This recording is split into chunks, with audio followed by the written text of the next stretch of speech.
Hi, I'm Tony Vlahos at ExecuNet. If you've ever done it or tried to, you know what I'm about to say is absolutely true. Branding is hard, but meaningful differentiation is even harder.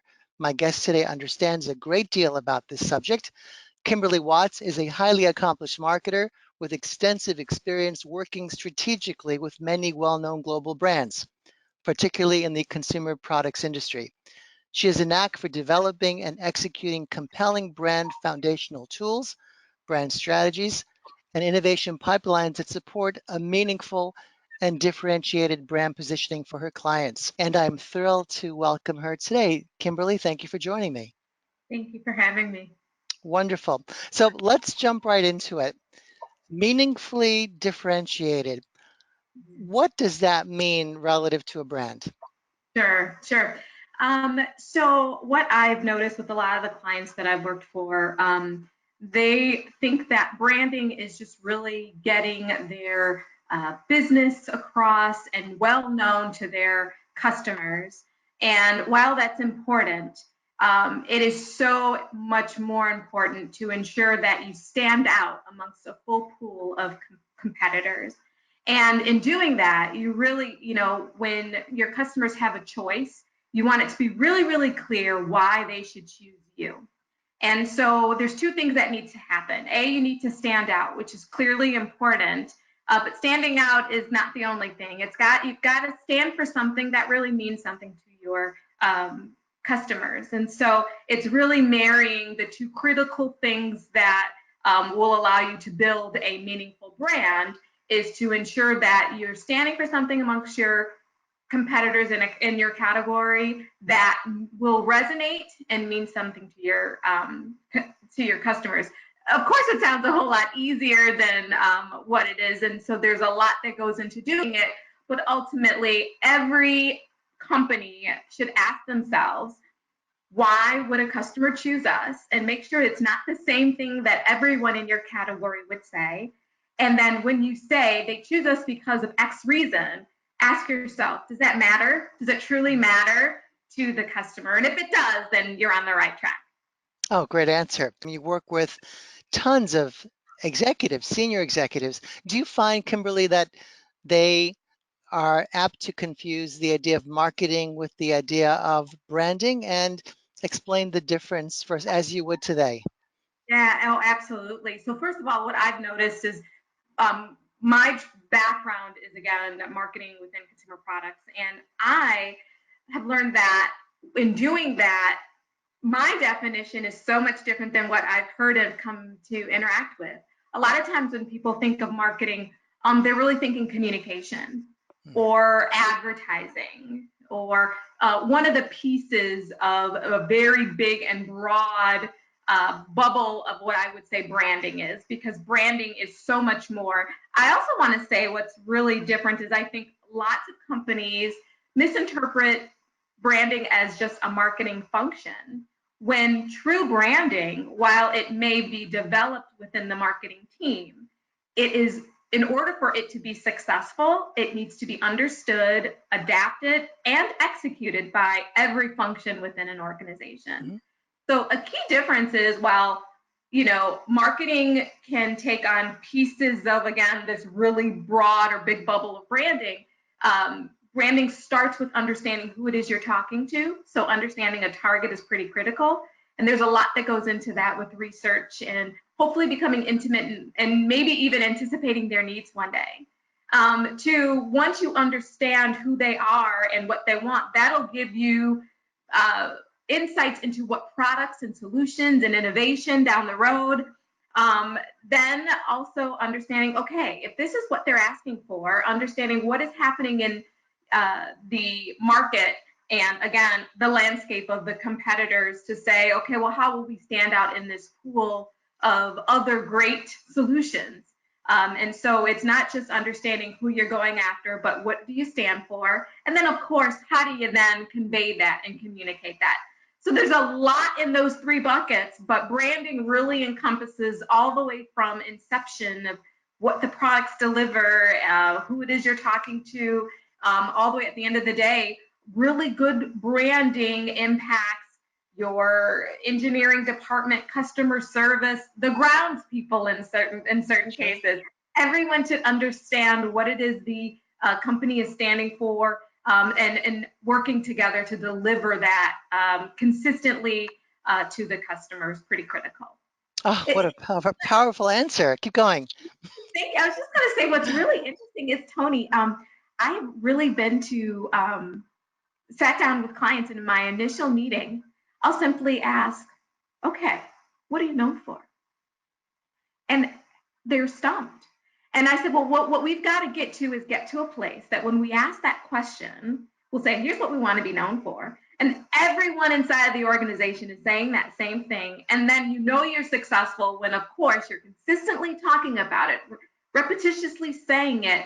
And then people on the outside say, this is what they are good at, or here's what I really like them for. And so that's ultimately what you want to get to, is tell them what it is you stand for, and then have them feed it back to you down the road. Awesome.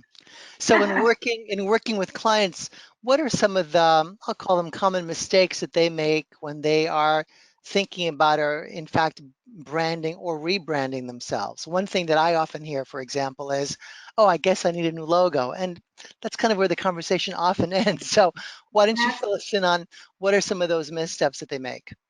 Yes. Well, so you certainly brought about a big one.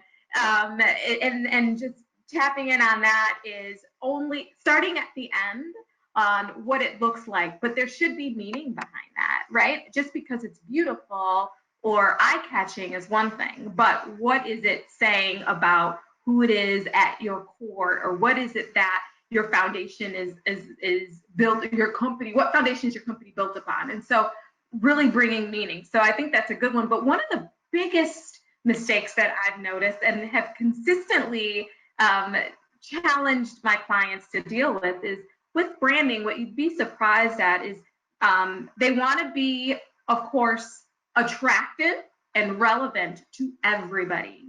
And I get it. There is, I would say, logic would say that if everybody knows you and loves you, then you're going to have more opportunity. But the reality is, the secret to really strong branding is being really specific and narrow about who it is you're targeting, and about what it is you're doing. Because what will happen is, if you want to, well, we want to offer a low price and a beautiful package and a solid, be natural, and you start to advertise the category, and then again you're losing that opportunity to stand for something specific. It's kind of, and I love to use categories that we know and we're all familiar with. When you think about, rather it be burgers or even sub sandwiches, which are really big, you can see how one is about toasted bread while the other is about being fast but yet healthy for you. It's really, and sometimes, Tony, where I try to really talk to my clients and say, it's not always that you're going to come up with something that no one else is doing. That's pretty hard. But a lot of times it's saying, well, of all the things that everyone is doing, what one thing can you do better? Mhm. Where will you focus, and where will you invest on really beating your competitors? And so I think at the end of the day, one of the major mistakes is when the clients want to go out, be really, really broad, be everything to everybody. And what ends up happening is they're nothing to nobody. Mm.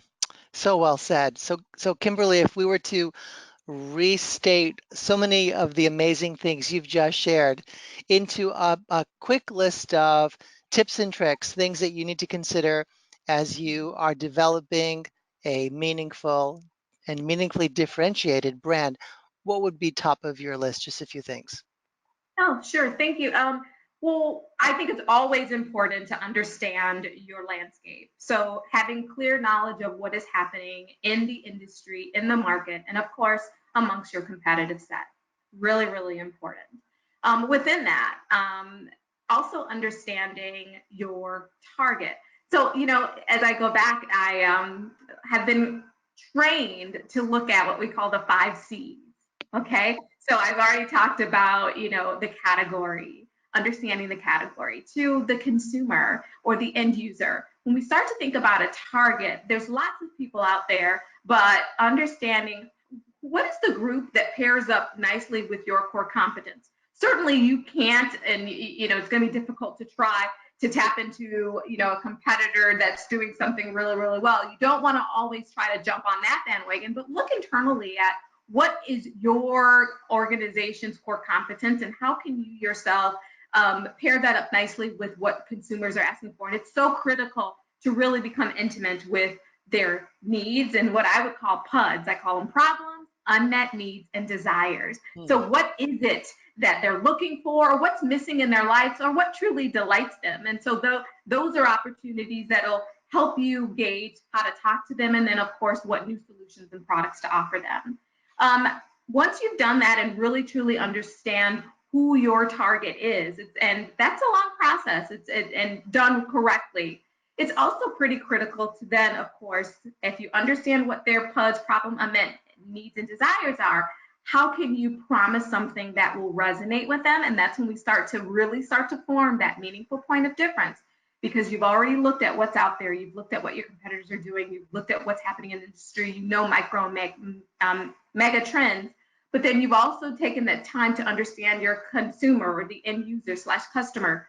And then you understand what is it that delights them should lead into, okay, what can we consistently talk about and promise? And as you make that commitment, that is how the organization then should prioritize their resources, prioritize their initiatives and key priorities.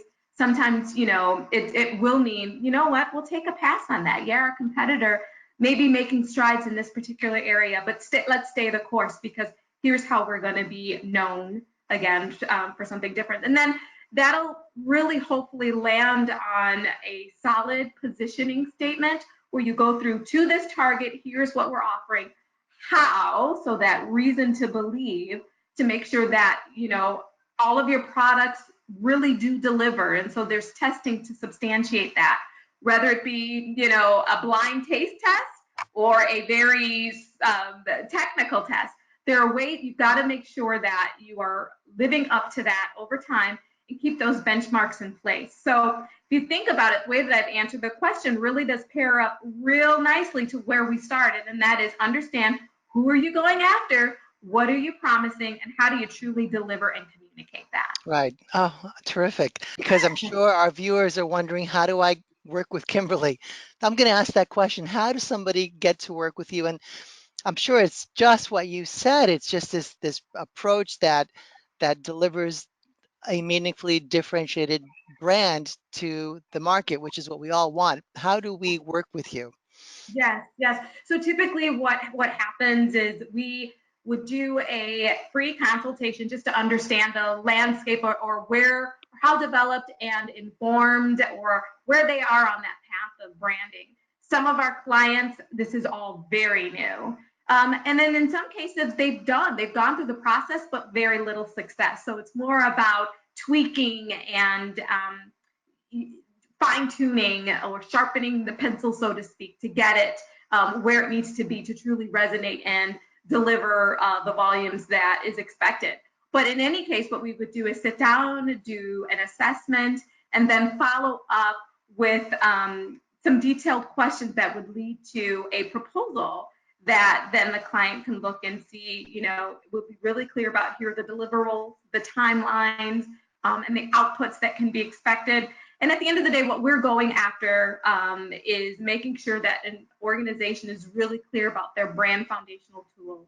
And it sets the roadmap for who, the personality, the target, the key communication points, the look of what this brand is. And then again, some cases we're doing part of that, some cases we're leading and coaching the entire thing, but we're really clear about, and we will share kind of what these templates are up front.